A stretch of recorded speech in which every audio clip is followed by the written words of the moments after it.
The finals for the 2021 World Championship will be happening in a matter of hours, and I took the time to do a deep dive into how both of these teams play, drew out the full matrix, and I've come up with a tactical analysis on who I think is going to be the winner.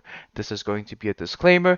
This doesn't take into account individual player gaps. This is simply an analysis of how the teams have been drafting, how they execute their tactics, and I'm just going to be assumed that these champions are played to par, and based on this, this is the prediction of what's going to be happening in the finals of the 2021 League of Legends World Championship between the LPL's number one seed, Edward Gaming, against the LCK's number one seed, Damwon Kia.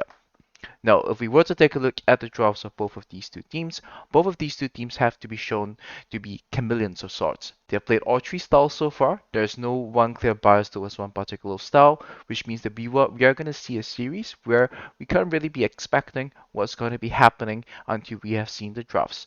So far, Damakia has relied heavily on playing a two-lane pick style to defeat teams that have relied more on scaling team fighting, and the same can be said for Everett Gaming, with a very large emphasis on enchanters being played throughout the 2021 World Championship thus far.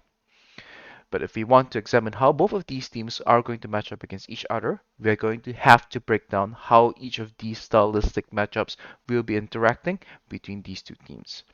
So let's start with the Drake stacking mirror. In this scenario, EDG is currently 2 and 4 in the enchanted mirror that will result in this scenario, and this provides an avenue for Damwon Kia to win through bot gap as well. And on top of that, Damwon Kia won the World Championship in 2020, playing the style against teams that would try to take this mirror against them, so this is pretty much home turf for them. This matchup definitely goes to Damwon Kia. Moving on to the next one, if EDG plays a more J style, which is a similar one lane approach to his things, and Damwon Kia goes on two lanes, this, however, flips into the favor of the LPL style J's compositions that EDG are very effective at executing, as this is a very good way to deal with the two lane teams. And EDG definitely has shown comfort in finding wins with this matchup in the LPL, where teams are very commonly play on two lanes against it. So this one should go to EDG. But to break down this further, to help you understand why this is likely going to happen, is that when EDG plays with the likes of Jason, Damwon Kia on two lanes, we saw a blueprint of this when EDG played against Detonation Focus Me in the group stages. While that was a team from the minor region, the same blueprint can generally be applied as well.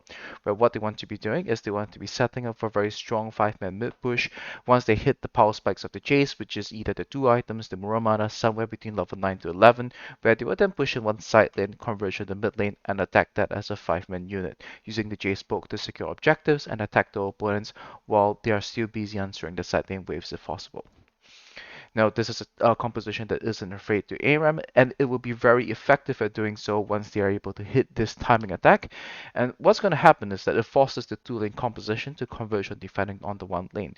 So normally in this scenario, where the teams will be splitting the map, this then forces the two-lane composition to converge and defend this massive push that will be happening in the mid lane, forcing a two-lane composition to then ARAM against the range advantage that Jace has.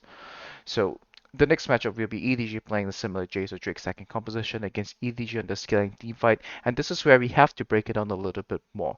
So far, a lot of these compositions can be determined by these solo lane matchups that will kind of indicate what stylistic preference there is, but a lot of these scenarios would then be further defined by what type of support each of these teams play, as the difference between melee and enchanted supports will definitely warp the way and logic that both of these teams operate on. So let's take a look at this support matrix of sorts. If both teams go for melee supports, I do think that this is going to come down to a third Drake, fourth Drake contest, and it's going to be a 50-50 team fight. And both of these teams are equally competent in executing those team fights. Whereas in general, if this is the setup, I do think that that Damwon Kia will have the advantage if they would draft themselves an enchanter in this scenario, whereas EDG can find the advantage if they go for the likes of a chase composition with an enchanter versus melee matchup for similar reasons that I mentioned earlier. If they're able to get this group and this 5-man push, it might be hard for Damwon Kia to stop this siege on them if they're the sustain coupled with the chase poke. So if EDG were to play on two lanes now, so moving on to the style slightly different for EDG, and Damwon Kia would then go for the Drake stacking or Jace composition. This is once again another matchup that will be determined by the type of support that will likely be played. In this case, if EDG goes for the melee supports, they're likely to win. If they go for enchanters, on the other hand, um, it will definitely be in Damwon Kia's favor. In general, EDG does not do well when they play the enchanter supports, but it might be to the point where in these type of matchups, it might just be more favorable for them, given the strengths of enchanters that has been shown so far in the 2021 Worlds Meta. The one setup here in this matrix that we have to look and examine a little bit more is if EDG goes for melee support against the one here going for enchanter support in this particular style. Because while EDG has shown to have the understanding to play this melee versus enchanter setup, like they did against 100 Thieves in the group stages, the way they've been drafting throughout the rest of the tournament shows that they don't seem to be very keen or they're not confident on executing on the details of this matchup. So I'm gonna have to put a question mark next to it. Although in terms of examining the theory and the tactical setups that EDG has shown so far, I would think that EDG should be able to find wins in the melee versus enchanter setup if they were to play on two lanes and someone were to play a Drake stacking kind of setup or a one lane setup in this scenario. So if both teams were to go for a two-lane mirror, what's going to happen is that this is once again home turf for EDG, right? It's very comfortable for them. The LPL teams have been playing this style throughout the entire year. This is something they will be very comfortable with dealing with. And with the way both of these teams have been drafting so far, it is a very likely matchup in the series based on the previous draft priorities that both teams have shown.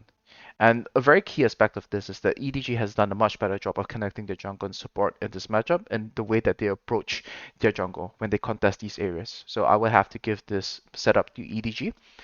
And if EDG were to play on two lanes and Damwon were to go for scaling team fighting, what's going to happen is that once again this is a stylistic advantage of sorts, and the same weaknesses that Damwon has in the two lane mirror will make this matchup even harder for them. So this is going to be another score for EDG. Now, what are these weaknesses in the two lane mirror? When I did the video looking at how Damwon played against the other LCK teams, they like to go for 3-2-0 setup on two lanes. So this is what it's going to look like when they go for this 3-2-0 setup. They're trying to defend two lanes at the same time, and they're trying to advance the agenda as quickly as possible. So you will see Canyon on the likes of Lee Sin or these junglers cover for Showmaker or whoever who's on the mid lane at this point of time, and they will be a two-man unit either trying to bait the opponent or trying to get priority in the mid lane. Now this might put them into some trouble against the LPL teams or EDG in particular, as they have a three-man kill squad usually attacking the opponent's jungle at this point of time. So barrel and goals when they approach and then they try to enter the river or the jungle, they might find themselves running into a three-man unit. And most of the time, Downwind Kia is able to compensate for this with this two-man unit through the mid prior being able to rotate over, which can create the seesaw dynamic where they cut off one person, and while they initially have a 2v3, they might be able to force a 5v4 later. But with the drafts that these style two-lane compositions have, the one man that's usually stranded in the mid lane will usually have a big spell that enables them to participate from a distance, compensating for the fact that he's cut off. So the likes of Jin is very effective at doing this, and I think that would be a contested pick in this series. And there's a bunch of options that EDG can go as well that can fulfill this role. The likes of Kai'Sa that the LPL teams have been drafting, Ezreal that EDG has drafted 4 times already, and Ziggs, what they have not shown that yet, it is also a champion that fulfills this role that can immediately connect with the use of their ultimates. Mid laners such as Ryze and Twisted Fate are also very apt at fulfilling this role as well. So if EDG were to go for a scaling teamfight composition and Damakia goes for a Drake second composition, this is another one that will be determined by the support matrix. And I think that this is how it kind of sets up, mostly from watching the way that Damakia played against T1 during the semifinals game, as Damakia were a little bit slow to stack the Drakes. So this might put it into EDG's court, and we know Viper is very proficient at playing those scaling teamfighting AD carries. So I would say that in most of these scenarios, it would favor EDG, except for if it is the Enchanter versus melee setup, where you would see Damwon Kia being able to find the 2020 farm, and I do think that they will be able to stack 23-minute soul points, 23-minute souls if they have the Enchanter versus melee support matchup in this scenario. If EDG were to go for scaling teamfight and Damwon Kia going on two lanes on the other hand, this should be a stylistic advantage once again for the two lane team. And in fact, while this has been shown to be a liability in the previous scenarios, the 3-0 setup actually helps them accelerate the game faster in this case. So when Damakia does the 3-2-0 setup, it allows them to connect through mid and then approach the jungle. So the disconnect between the support and jungle is not as prevalent, and they get mid priors at the same time. So this actually allows them to accelerate the game faster as well. So this one should be in the favor of Damakia should we end up in this corner of the metagame.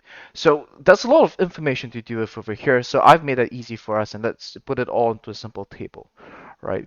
And if we are going to be looking at the drops to find out which corner of the meta game, how things are going to be panning out, the important thing to look at is what is the mid lane pick, and that'll be a very clear indicator. The likes of Azir, the likes of Orianna will be indicative of a scaling teamfight champion. The likes of Zoe or Syndra, more to strict stacking, and Jace will be indicative of a Jace composition, and the likes of Ryze, Twisted Fate, or a Bruiser assassin type champion will be indicative of more towards a two-lane pick style between these two teams. For supports, simple enough. Me supports are on one side, and Enchanter supports are on the other side. And this is how we can kind of break down the draft as you're watching the game. So you can refer back to this table to kind of figure out who I think will come out ahead in this scenario. So who is going to win it all? The 2020 World Champion will be before we get into the prediction itself, which is kind of like forefront, right? Not even broken down all the tactics itself. Um, how do I think it's going to pan out? I think the draft trends from both of these teams has biased very heavily towards two lane setups, where I think in general EDG has been favored. But you never know what's going to happen itself in this series with the read on the meta so far, especially from EDG side. And I think the series will definitely come down to adaptation between games, right? The key mid-game macro setups favor EDG. However, I think that Damakia has got a very good way of attacking things. If they push things to the lesser of the matrix, um, they push for an enchanted meta very aggressively, it could actually yield good results for them. What I think the final score will be at this point, I'm going to say it's going to be 3-2 EDG. A lot of people have Damakia winning this finals, but from my analysis, once again, this does not account for player differences. It only looks at the tactical setups and how they've been drafting so far. I do think EDG has the chance to take this series, and I do think they take it 3-2. And that wraps it up for my Worlds content for this year. I might do some breakdowns of the game as the off season comes along and rolls by. But so far, this is going to be my prediction video for the finals. Let me know your thoughts in the comments below. Who do you think is going to win and why? Everett Gaming versus Tamankia. Let's get hyped for the finals. This is Jensen, and I hope you have a nice day.